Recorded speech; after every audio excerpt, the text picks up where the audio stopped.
MP में monsoon की बारिश का सिलसिला लगातार जारी है। मानसून आज शनिवार को पूरे प्रदेश को कवर कर सकता है।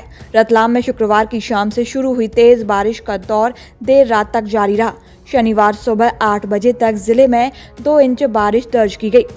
अब तक ग्वालियर चंबल के कुछ हिस्सों में मानसून नहीं पहुंचा है। मौसम विभाग ने अगले 24 घंटे में प्रदेश के सभी संभागों में हल्की और मध्यम बारिश की संभावना जताई है।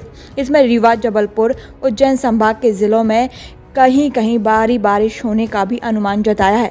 बता दें, मानसून ने प्रदेश में 10 जून को ही दस्तक दे दी थी। मौसम वैज्ञानिक के मुताबिक पश्चिम राजस्थान से पूर्वी उत्तर प्रदेश तक ट्रफ लाइन जा रही है।